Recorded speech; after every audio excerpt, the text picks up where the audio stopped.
What's going on, guys? I'm Shane and welcome to Spare Change. Here on the channel, you'll find videos about the things we love about home theater, new video gear, and movie reviews like this one. So if you're not a subscriber, consider hitting that subscribe button. In for a review today, we have 2003's The Matrix Reloaded on 4K Blu-ray. Won't be discussing any plot details.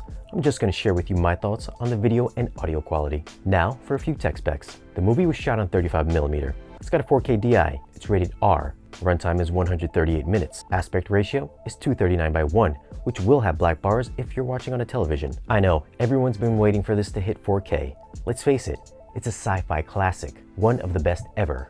So how does it look? Well, if you thought the first Matrix was reference grade quality, I'm sure you won't be disappointed with this one. Detail and sharpness gets a noticeable bump over its 1080p counterpart. Morpheus's pores and facial features were very clean and crisp here, as were the beads of sweat on Trinity and Neo. Check out the distressed texture on Oracle's leather jacket in Chapter 13. It's crinkly, wrinkly, and faded. You can even make out where the leather goes from a smooth to a rough texture. The interior of the Nebuchadnezzar is rendered great as well. It's full of fine detail from old worn-out rusty metal and steel to the dirt and grit on the floor and walls. One area I thought the extra clarity made the movie look a bit dated would be in some of the CG. Take the battle with all the Agent Smiths in Chapter 15. It was never realistic looking to me even when it first came out, and now it even looks less impressive.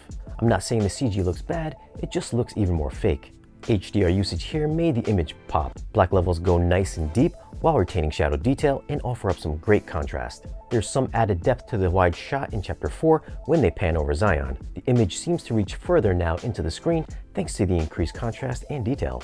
Color here does retain its cyan appearance, so all three movies now share the same look. Saturation is richer with wider shades of color, giving the image some better pop over the regular Blu-ray. Spectral highlights can be seen everywhere, from reflections on Trinity's outfit or even the glistening from Morpheus's glasses. One thing I did notice is that HDR did seem to blow out some highlights, which I saw on some interior lights and certain bright white reflections. Otherwise, the explosion in Chapter 1 was a standout. We're almost there. Audio gets a new Dolby Atmos mix, and just like the original Matrix, this one is demo-worthy too. Height channels get a good workout here. Chapter 24's highway sequence is a highlight. Cars move from front to back and left to right in the lower channels, while cars flip and bullets fly through the air in the height channels. It's a bombastic mix that holds up great, besting more recent action movies. The Last Jedi?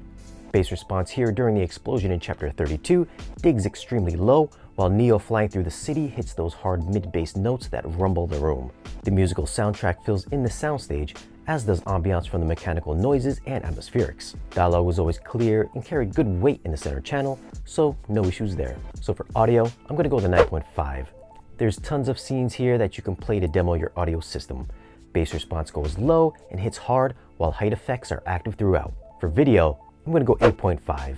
Yes, this is better than the 1080p Blu-ray, and HDR makes the image come to life. Remember, this was shot on film, so you will see a layer of grain throughout. It's finely rendered for the most part, but there are times it can be strong. The sky shots in Chapter 25 does come to mind.